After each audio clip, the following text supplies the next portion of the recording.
Taurus, hello there, my beautiful friends. We're going to do your general tarot reading for late March, moving into early April 2026. Thank you so much for joining me today. You know, I appreciate each and every single one of you. So let's get right down to business, as always, and start you off with an oracle card here, just so we could dip our toes in the energy and see what's happening for the lovely Taurus collective. I hope you're all doing fabulous and fantastic, my friends. Let's get it going here.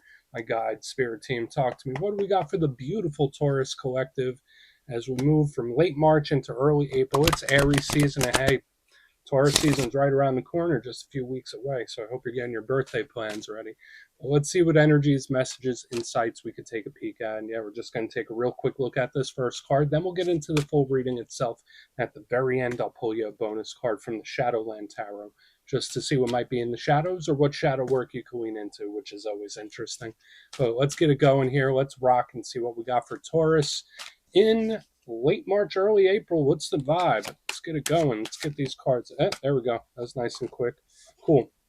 I like this because it's a future-facing type of card. And for a lot of you, that might seem like a very bland image that we have going on here. It's actually very beautiful when you sit with the image and think about it for a while. But there's not a lot going on there, right? Now, before we fully dive into that, if you're new here, I'll be speaking about the March subscriber surprise towards the end, so you might want to check that out. And also, if you could kindly illuminate that like button by tapping it right on its third eye, you know, I'd greatly appreciate it. But enough of the promo, back into the reading. Let's talk more in depth about this card. So as you can see, we have this lovely lady in a blue dress. She is on the shoreline right by the ocean, and we have like these little cliffs, and up here there are these objects in the sky. So first and foremost, I always think this is someone looking ahead of them, looking to the horizon, figuratively and literally. So for a lot of Tauruses, maybe that's a mode you're in, where it's like, all right, I'm not going to look behind me. I'm looking ahead. What's to come? So whether at short term, midterm, long term, I like the future focus here because it does also seem to have a level of planning and strategy. Because when I see these big things up in the sky with the rainbow, it's like these are goals to me. That's how I interpret it, where it's like there are little landing places. These are my goals. These are my check marks. So again, I'm not sure if some of you are making lists and actually setting goals. That might be a good thing for some of you, but it is looking into the future. Now, the only downside with this card is that she doesn't seem to be doing much. So I'm not going to say that's you. I mean, there could be certain things that don't seem to be picking up steam, or certain things that might look a little bland, like something's not moving. So I think it's good for the future focus, though, the planning. So we're just going to leave it at that. Let's get into tarot.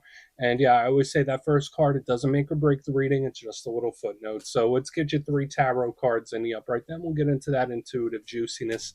Shuffle it up one time here for Taurus. What do we got?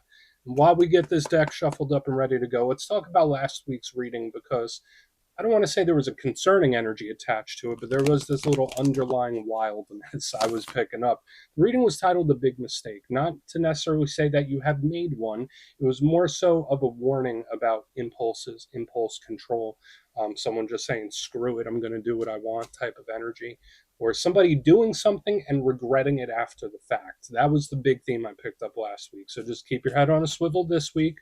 We're going to see what shows up. And yeah, as I always say, that you just take it however it hits for you, because this could be your vibe, it could be somebody else's, right? Let's get it going. 3 cards for Taurus. What do we got in late March, early April for my beautiful friends? Okay. Okay. So 2 cards popped out together. Normally I just get 1, but I'll show you. We got the 5 of Pentacles in position number 1. Definitely worth some further exploration. And then right here in the center, we got the moon. Very mysterious. Like there's a little darkness to the beginning of this reading, Taurus. Let's get one more. Let's get one more here. What we got? Thank you. Page of Cups. Okay. I mean, the elemental combination's a good one.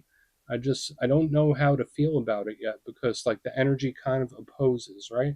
So let's go through. I'll give you some of the classical meanings and archetypes. Then we'll get into that juicy intuitive stuff. But at first glance, you know me, I always like to look at the elements, because that frames the reading and shows us how the energy is flowing.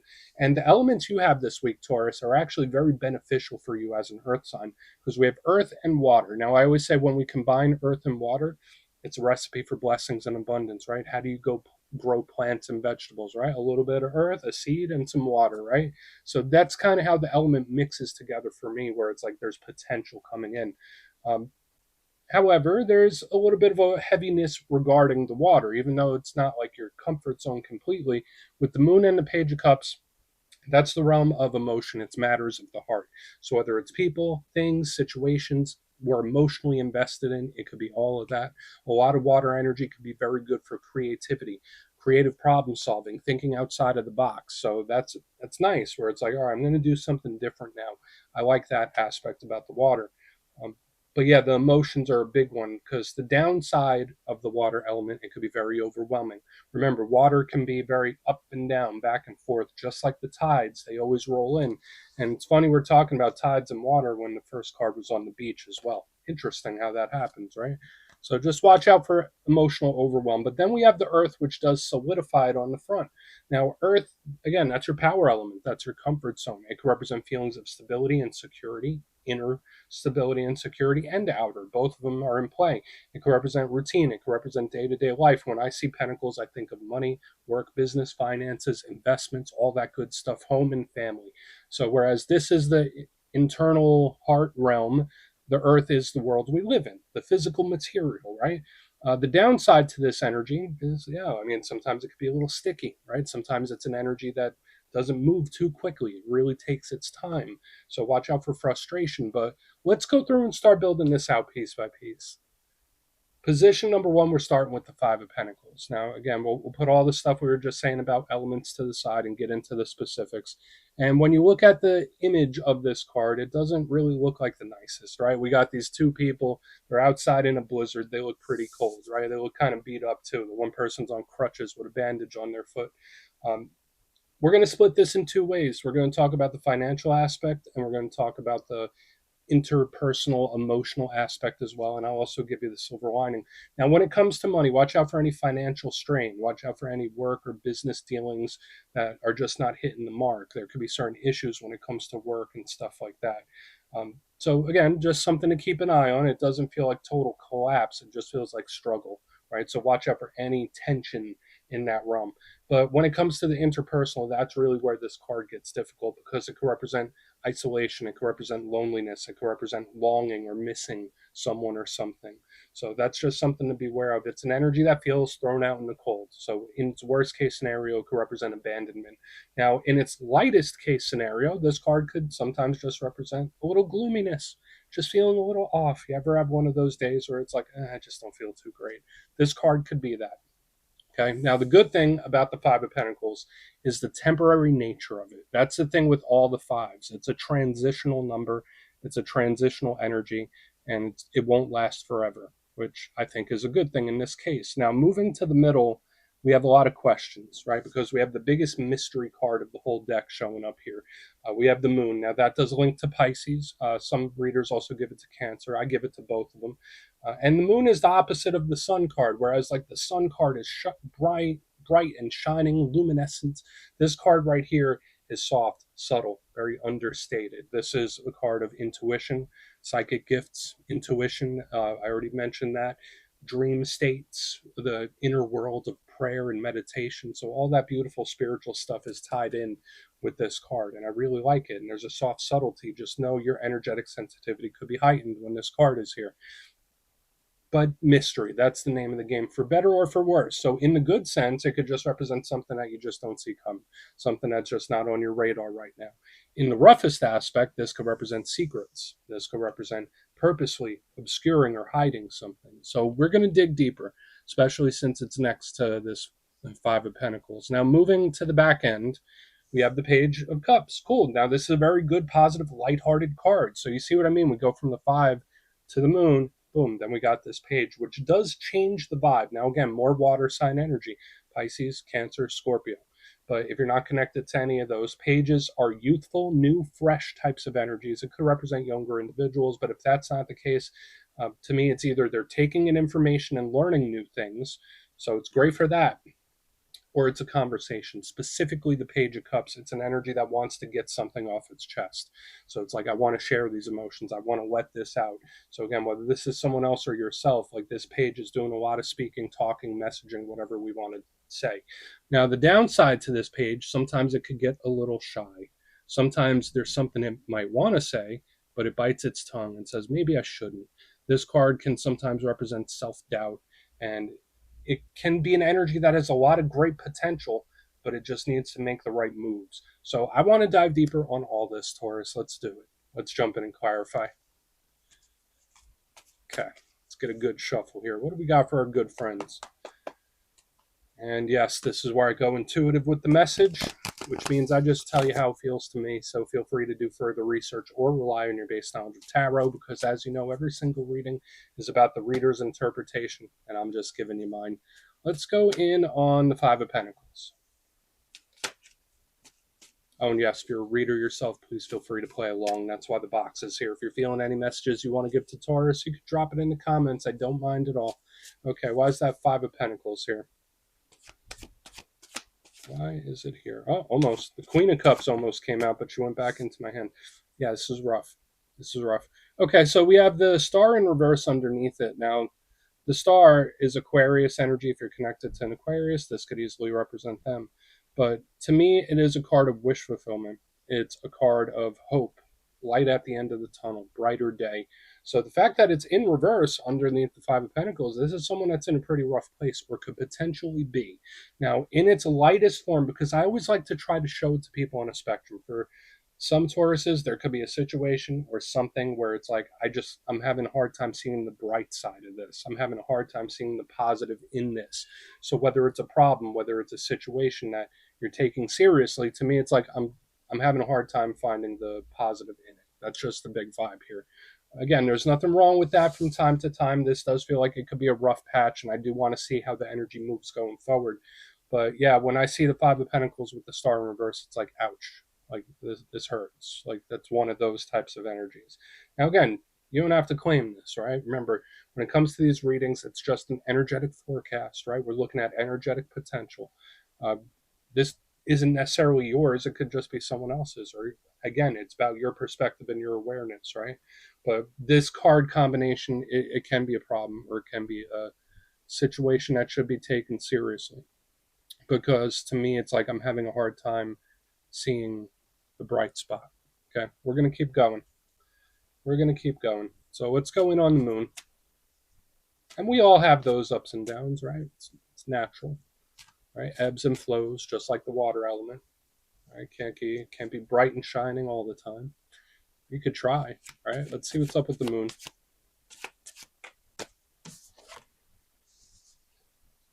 Okay, it just seems to linger. So we have the devil in reverse underneath. Now, again, I feel that there is this energy that shows me the temporary nature. So again, there could be a very specific situation or problem that you might be dealing with or working through, where it might seem like this is something that could drag a long time, or there might be some aspect about it where it's either been happening for a long time or this could affect things in the long run. But to me, there is like a transient, non-permanent aspect to it, which is a good thing. But with the devil, even in reverse, like, it's Capricorn energy due to the goat symbolism, but it could mean a lot of things. It could be a lot of issues. It could be a lot of problems, right? Now, I do say when it comes to the earthly, this card's great. When it comes to work, business, finance, it's really nice. So there might be some turnaround in the finances, which could be good for a lot of you. That could be a silver lining in this reading. But the devil in reverse underneath the moon, it is an energy that's somewhat naturally working itself through and working itself out. But this seems to have extra layers. Like, so, when you go through a problem or a situation where it's like, oh, all right, that just opened up a whole other can of worms. It's something like that. So watch out for like surprising or unexpected problems where it's like, I'm dealing with this, but because I dealt with this, it opens up another can of worms. So what? Yeah, the surprising, unexpected problems. Just watch out for that. Or again, for some of you, maybe it's just something that caught you off guard, came in out of the blue. And again, remember, energetic forecast. This isn't set in stone. We're going to keep going. But yeah, this devil there, it does have that transient nature. But let's go in on the Page of Cups, see what he has. Then we'll do a quick little recap before we get into the shadow. So why is the Page of Cups here? Thank you. Better. Good. All right, so we do have the Six of Swords on the back end, so that does confirm what I've been seeing and feeling throughout all the problematic energy. So this is the light at the end of the tunnel. The Six of Swords is a card of improvement, right? We see the image there. It's like people in a boat. They're coming out of choppy waters into calm. Really nice, really beautiful. This could be a conversation that really clears things up, or maybe for some Tauruses, there are certain things where you just need to voice it or say it or just like let it out in some kind of way to really start processing it. That's something that I'm feeling here. But this is the improvement coming in. Now, the Page of Cups and this Six of Swords, it does feel like it moves a little bit slow. I will say there is improvement, but just watch out for this rough patch type of energy. Now, for some Tauruses, maybe you're fine. Maybe everything's perfect for you. And that's what I hope the case is, right? You may be helping somebody else, right? Or maybe that's your mission, or maybe that's what you really want to do. Because when I see the Page of Cups with the Six of Swords, it's like, I am here to help this person. I want to help this person through their difficult time. So if that is something you enjoy doing and love doing, and helping people is huge for you, this is great. It kind of lines up because I do get this problem solving energy. But if right now you are going through the problems and we got the warnings and the stuff in the front, just know that it's not permanent. Like it's not. There is a light at the end of the tunnel, and it's only a matter of time. Like there are certain things where time helps, but let's go through and do a quick recap. Then we'll get into the shadows. So we got some choppy waters in the front, but things do smooth out on the back end, which is really good. So maybe someone's really going through it. But if you kindly look in the box, position number one, we got the Five of Pentacles with the star in reverse underneath it. That's rough. So again, there could be certain situations where it's like, I'm having a real hard time finding the positive in this, having a real hard time finding the lesson in this. Um, I don't want to say it's completely hopeless and destitute, but it feels like it's leaning in that direction where it's like, I can't see how any of this could be positive. Moving to the center, we have the moon with the devil in reverse, where it's like one thing leads to another. So watch out for surprising or unexpected problems or situations, because it's like, all right, I was dealing with this, but then this caused this. It's like a chain effect thing here going on. The thing I like about it, there is this energy that just works itself out. So that's a good thing where something just needs to run its course. And we get to the back end, we have the Page of Cups with the Six of Swords in the upright. Absolutely beautiful. Again, for some of you, maybe there's just a conversation you feel like you need to have or you want to have, or maybe you're helping somebody through a very difficult time. That's possible as well. But the thing I love is the ending, right? I don't love all this. I love the ending. So please take a screenshot if you want to look into it further. Let's see what's in the shadows. Okay, let's get a good shuffle here. What do we got for Taurus? And yeah, I always like to pull one shadow card at the very end just to see whether it's something within you or something you don't quite see. Shadow cards don't always have to be a challenge. They could be a good thing. So let's get your one. And yeah, if you made it to this point in the reading, please feel free to check out channel memberships. I'll put a link for it in the comments below. It's a beautiful way to support the channel, and I have much love for all my channel members. Okay, let's get this going. What do we got? What is in the shadows for Taurus? Thank you. The devil. Okay, so that's wild, right? Because we're in the shadow section, pulling a shadow card. We get the devil, and the devil is in the shadows here, right? You know the phrase, "The devil is in the details." Watch out for anything like that. And if you're putting your name on anything, just make sure you're reading the fine print. Anything or dealings you're dealing with right now, just know what you're getting into. That's one thing I feel is very important in the shadows right here, where it's like, do your research, know what you're getting into. Now, the devil, again, it could just be a Capricorn. If you're connected to a Capricorn, then this does improve the overall energy a little bit. And again, the devil's energy, I'm not going to say it's a full positive, but when it comes to the material aspects of life, it very much is, where it's like money, material possessions, material life itself. The devil's a good card for that. But it is also the card of attachments, energies that stick with you for a long time, addictions, problems, like we saw within the reading itself. So it does show up in the shadows for the second time within this reading. So again, anything you're dealing with or working through, just know what you're getting into beforehand, if possible. All right. So we're just going to leave the devil right there, my friends. That's what I have for you this week. Don't click away just yet, though. I'm going to give you the details of the March subscriber surprise. If you would like further insight into your situation and you'd like to have a chat with me, you can book a personal session with me at my website, mastermetaphysics.com.